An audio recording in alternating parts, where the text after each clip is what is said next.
তো guys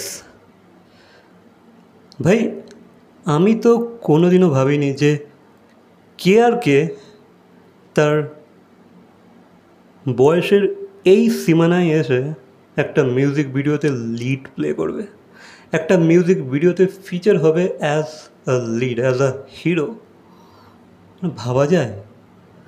I don't think যে ভাই তোমরাও কোনো দিনও ধারণা করতে পেরেছো যে ভাই কেআরকে এই বয়সে এসে আজকের দিনে একটা মিউজিক ভিডিওতে ফিচার হবে কি না টি সিরিজের মিউজিক ভিডিওতে।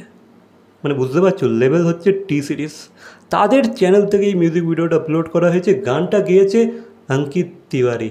মানে ধারণা করা যায়, মানে ভাবা যায় ভাই অঙ্কিতের কি এতটাই খারাপ সময় এসে গেল? হ্যাঁ, তার তার ক্যারিয়ারে অবশ্যই ডাউনফল এসেছে, একটা সময় এসে রাইজ করেছিল, বাট এখন তার ক্যারিয়ার পুরোপুরি ডুবে গিয়েছে। বাট তবুও আই থিঙ্ক অঙ্কিত তিওয়ারি হয়তো জানতো না যে ভাই এই গানটাতে পারফর্মার হিসাবে কাজ করবে কেআরকে। তার হয়তো আইডিয়া ছিল না, তাকে গাইতে বলেছে, সে গেয়ে দিয়েছে। এবার যেহেতু টি সিরিজের মতো একটা বড় লেভেল, তো সে নাও করতে পারবে না, ঠিক আছে, যেহেতু তার ক্যারিয়ার পুরো ডামাডোলে চলছে। তো অঙ্কিত তিওয়ারি গানটা গেয়েছে। আমার গানটা খুবই খুবই খুবই ভাই একটা মানে বিলো অ্যাভারেজ গান লেগেছে। একবার শোনার পর আর গানটা শুনতে ইচ্ছে করবে না তোমার, অন্তত আমার তো ইচ্ছে করে না। বাকি এখানে ভাই কেআরকে যেই ড্রেসগুলো পরে রিভিউ করে তার অফিস বা তার বাড়িতে, সেই ড্রেস পরেই, সেই কস্টিউম পরেই কিন্তু পুরো গানটাতে ঘোরাফেরা করেছে, ন্যাকামো করেছে। কস্টিউমের কোনো চেঞ্জেস নেই, সেই যেগুলো পরে ভাই রিভিউ করে সেগুলো পরেই চলে এসেছে। পুরো মিউজিক ভিডিওটাতে এদিক ওদিক ঘুরে বেরিয়েছে, নানান কাজ করেছে। আর এখানে তাকে আমরা একটা সিগমা মেলের রূপে দেখতে পেয়েছি, আর একটা প্লে বয়ের রূপেও দেখতে পেয়েছি, কিন্তু অ্যাট দ্য সেম টাইম এদিকে সে দুটো হিরোইনের সাথে প্লে করছে, তাদের হার্টের সাথে খেলা করছে, তাদের দিল নিয়ে খেলছে, তাদের মন নিয়ে খেলছে, আবার অ্যাট দ্য সেম টাইম সে একটা সিগমা বয়, সিগমা মেল। তো প্রথমেই গানের স্টার্টিং আমরা দেখতে পাচ্ছি যে মানে দুটো হিরোইনের মধ্যে একটা হিরোইন তাকে বলছে, তাকে প্রশ্ন করছে যে উইল ইউ ম্যারি মি। ভাই কেআরকে ভাই মুখের ওপর বলে দিচ্ছে নো। মানে বুঝতেই পারছো সিগমা মেল বলে ব্যাপার আর কি। তো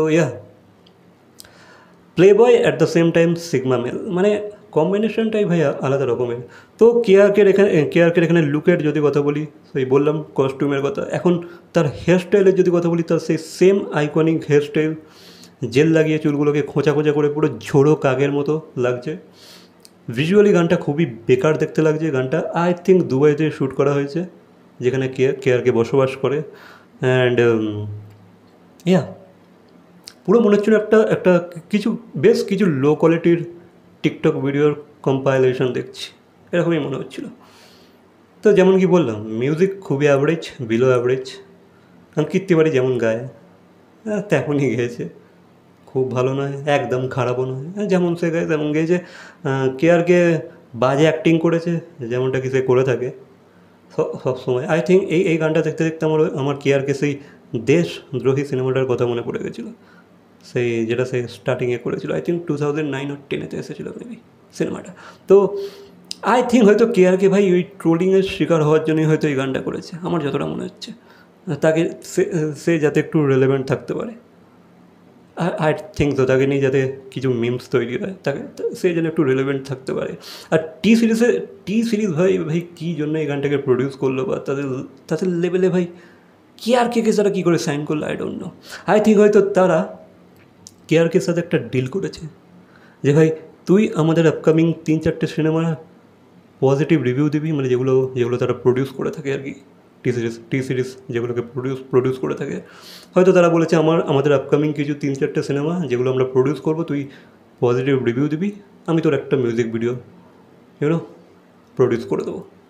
আমাদের চ্যানেল, আমাদের লেভেলের আন্ডারে তোর একটা মিউজিক ভিডিও এসে যাবে, ডোন্ট ওয়ারি, জাস্ট আমাদের 3-4টে সিনেমার পজিটিভ রিভিউ দিয়ে দেয়। আই থিঙ্ক এরকমই হয়তো একটা ডিল করেছে, নাহলে ভাই কেআরকে কী করে সাইন করে, তাই না? ভাবার তো বিষয় আছে। তো হিরোইনগুলো খুবই অ্যাভারেজ, দুটো হিরোইন ছিল। ওভারঅল একটা ক্রিঞ্জ মিউজিক ভিডিও। এবার কেআরকে ভাই কী করে সিনেমা রিভিউ করে, I don't know. I think তাকে কেউ হয়তো রিভিউ লিখে দেয়, সে জাস্ট এসে হয়তো ক্যামেরার সামনে জাস্ট পারফর্ম করে। কারণ 10টা সিনেমা যদি সে রিভিউ করে থাকে, তার মধ্যে কিন্তু একটা সিনেমা মোটামুটি রিভিউ করে ঠিকঠাক, মোটামুটি ঠিকঠাক রিভিউ করে। 10টার মধ্যে একটা সে রিভিউ করে। আই থিঙ্ক সেই রিভিউটা হয়তো কোনো রিভিউয়ার হয়তো তাকে লিখে দেয়, সে হয়তো খালি পারফর্ম করে ক্যামেরার সামনে এসে, কারণ ভাই তার কোনো সেন্সই নেই, পুরো নন সেন্স, পুরো কী অ্যাক্টিং, কী বডি ল্যাঙ্গুয়েজ, পুরো ক্রেঞ্জ, পুরো পুরো মিউজিক ভিডিওটা আই থিঙ্ক সে হয়তো জেনে বুঝেই ইন্টেনশনালি বানিয়েছে হয়তো, যে ভাই আমাকে যেন ভাই ট্রোল করো তোমরা, আমাকে নিয়ে মিমস বানাও, আমাকে পুরো তোমরা ধুয়ে দাও। আই থিঙ্ক সেই কারণেই সেই মিউজিক ভিডিওটা বানিয়েছে, না হলে ভাই বানানোর কোনো কারণই খুঁজে পাচ্ছি না আমি। পুরো জোকারের মতো লাগছে, পুরো ভাই পুরো জোকার। বডি ল্যাঙ্গুয়েজ দেখলে ভাই তোমার এত হাসি পাবে, তার কস্টিউম থেকে শুরু করে, তার লুক থেকে শুরু করে, তার বডি ল্যাঙ্গুয়েজ থেকে শুরু করে, তার এভরিথিং, পুরো একদম ক্রিঞ্জ।